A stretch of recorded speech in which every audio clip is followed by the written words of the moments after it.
दोस्तों नमस्कार।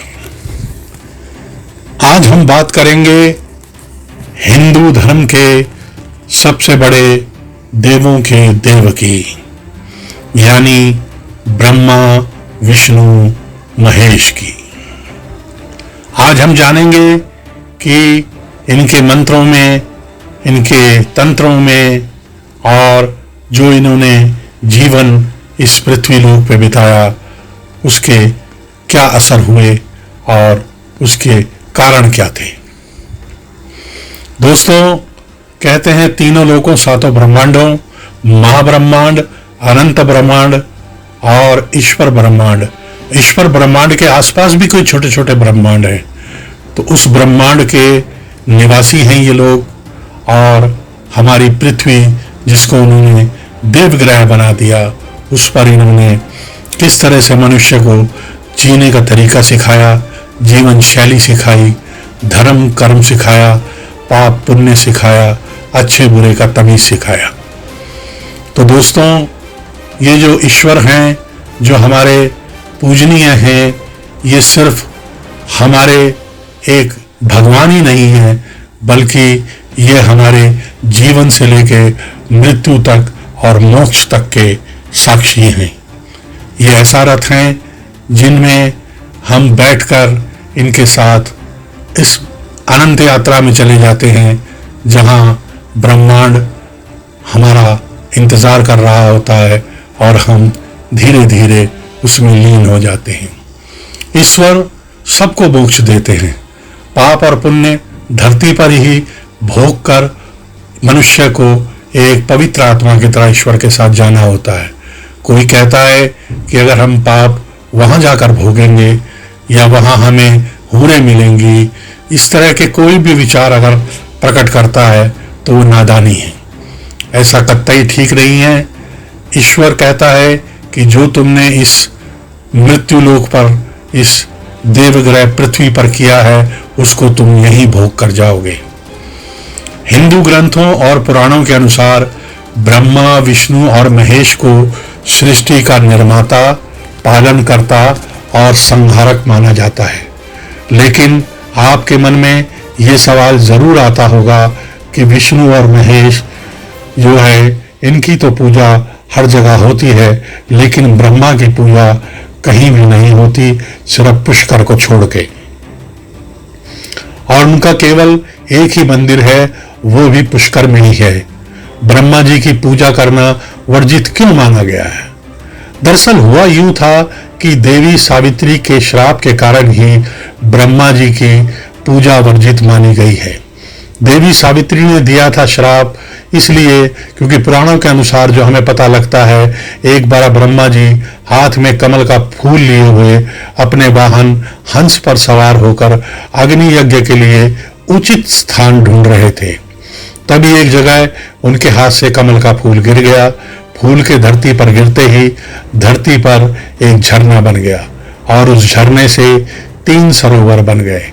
जिन जगहों पर वो 3 झरने बने, उन्हें ब्रह्म पुष्कर, विष्णु पुष्कर और शिव पुष्कर के नाम से जाना जाता है।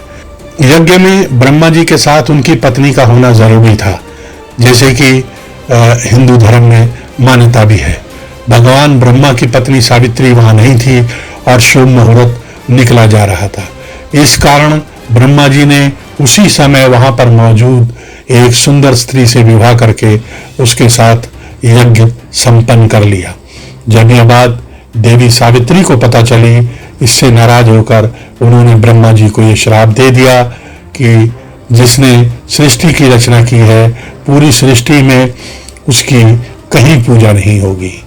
इसी तरह से विष्णु महाराज को अगर हम देखेंगे तो उन्होंने एक मनुष्य की भांति इस पृथ्वी में जन्म लिया, एक कोख से जन्म लिया और कोख से जन्म लेने के बाद वह धीरे धीरे यहाँ के पापों को नष्ट करने के लिए अपने रूप में आ गए।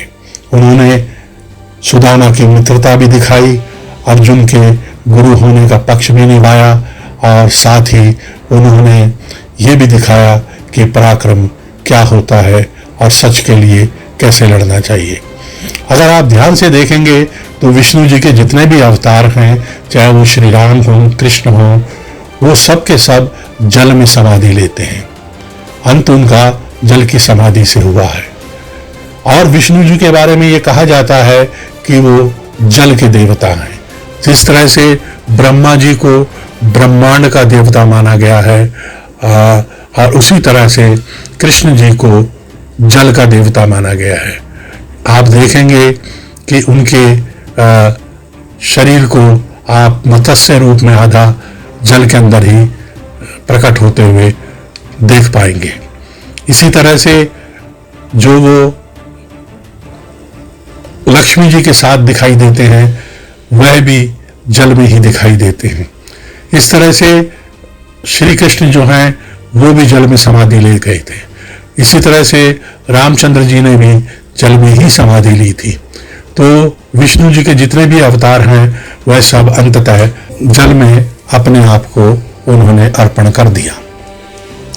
तीसरी तरफ शिव महाराज जिसे कहते हैं, जिन्होंने इस पृथ्वी का तब संहार किया है जब यहाँ पाप बढ़ गए हैं या यहाँ झूठ, मक्कारी और दुख अपनी ऊंचाइयों पर पहुंच गया है। शिव महाराज कैलाश पर्वत के वासी हैं। जब वो देवग्रह पृथ्वी ग्रह पर आते हैं तब वो कैलाश में निवास करते हैं, और उसके अलावा वो समस्त ब्रह्मांड में भी विचरते हैं। वह सबसे बड़े देव, सबसे हमारे आदरणीय देव माने जाते हैं। वह इतने भोले हैं कि उनका आप किसी भी समय, किसी भी हालात में, किसी भी जगह नाम जप सकते हैं। मैं आपको ब्रह्मा जी का मंत्र बताता हूं। ब्रह्मा जी का मंत्र है ओम ये ह्रीं श्रीं क्लीं सौः सत् चित् एकम ब्रह्म। अब इसके बाद जो विष्णु जी का मंत्र है, बीज मंत्र, ओम क्रीं श्रीं ह्रौं ह्रीं ऐं रौं फ्रौं द्रौं भौं धूं हरिं श्री श्रौं धं हं रां यं शं तः। इसके बाद मंत्र आता है शिव महाराज का। उनका पहला मंत्र तो जो कोई भी पढ़ सकता है उसे ओम नमः शिवाय कहते हैं। जब नमः आप बोलें तब नमत ना बोलें। अधिकतर लोग ओम नमः शिवाय बोलते हैं, तो वो ना बोलें, उसका उच्चारण सही करें, ओम नमः शिवाय। और दूसरा मंत्र उनका है ओम ओम जूं सा ओम भूर्भुवः स्वः ओम त्र्यंबकं यजामहे सुगंधिं पुष्टिवर्धनम् उर्वारुकमिव मृत्योर्मुक्षीयमामृतात् ओम स्वः भुवः भुवः ओम सः झूं झूं ह्रौं। आप देखेंगे कि ओम जो है वो तकरीबन हर मंत्र के आगे लगता है। ओम वास्तव में शिव महाराज की वो वाणी है, बल्कि ये कहेंगे ब्रह्मा विष्णु महेश तीनों की वो वाणी है जो समस्त ब्रह्मांड में गूंजती रहती है। अब तो नासा वालों ने भी इस बात को मान लिया है कि जब वो मंगल ग्रह के पास जाते हैं, चंद्रमा ग्रह के पास जाते हैं, तो कहीं उनको ओम जैसी ध्वनि सुनाई पड़ती है। वो ओम उस तरह का ओम नहीं होता जैसा हम बोलते हैं, वो बेसिकली एक तरंगीय जो कहते हैं ध्वनि होती है। तो इस तरह से शिव महाराज का जो वास है वो तीनों लोकों में है। कहते हैं तीनों लोकों, सातों ब्रह्मांडों के स्वामी और विघ्नहर्ता और सबको सकारात्मक ऊर्जा देने वाले शिव महाराज माने गए हैं। इसी तरह से हम देखेंगे कि जब ब्रह्मा जी को अपनी पुत्री को जब यहाँ छोड़ना था पृथ्वी में, तो उन्होंने गौतम ऋषि जो थे, बहुत प्रकांड विद्वान, जिसे गौ यानी गायों का सबसे बड़ा हितैषी और सबसे बड़ा प्रेम करने वाला ऋषि माना गया है, वो गौतम, वो गौतम ऋषि जो थे उनसे उन्होंने अपनी पुत्री अहिल्या का विवाह किया और दोनों लोग बहुत खुशी खुशी अपने वन में रह रहे थे। लेकिन एक बार इंद्र ने उन्हें देखा और उनकी जो है बुद्धि खराब हो गई और उन्होंने, जब गौतम ऋषि बाहर गए हुए थे, उन्होंने उनका रूप धारण करके उनके पास गए और उन्हें छल कपट प्रपंच से अपने साथ मिला लिया। उससे हुआ ये कि जैसे ही गौतम ऋषि आए तो वो इस बात को भांप गए और गुस्से से लाल हो गए। उन्होंने इंद्र को ऐसा श्राप दिया कि उनके पूरे शरीर में एक कोड़नुमा निशान बन गए जो हमेशा के लिए उनके शरीर में ही रह गए। इधर उन्होंने अहिल्या जी को श्राप दिया कि आज के बाद आपका शरीर जैसा है वैसा नहीं रहेगा, ये एक पत्थर के समान हो जाएगा। लोग सोचते हैं कि अहिल्या पत्थर की बन गई थी। अहिल्या पत्थर की नहीं बनी थी, बल्कि उनका शरीर, उनका मांस, उनकी हड्डियां जैसे एक कुबड़ निकल आता है, इस तरह से हो गया था और उसमें किसी भी तरह की हरकत या किसी भी तरह का कोई हिलना डुलना नहीं था।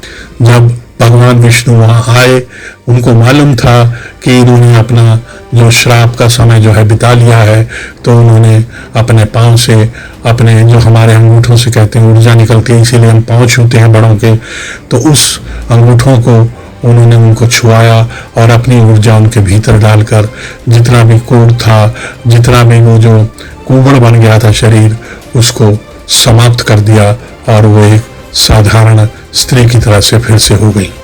तो दोस्तों, अपने धर्म को पहचानिए, जानिए कि इस सागर का मतलब क्या है, सागर मंथन ही क्यों हुआ था, इस पर फिर कभी बात करेंगे। तो इस तरह की चीज़ें मैं आपको बताता रहूँगा। आप अपना, अपने समाज का, अपने घर का, अपने रिश्तों का ध्यान रखिए और बोलते रहिए जय हिंद, जय भारत, वंदे मातरम।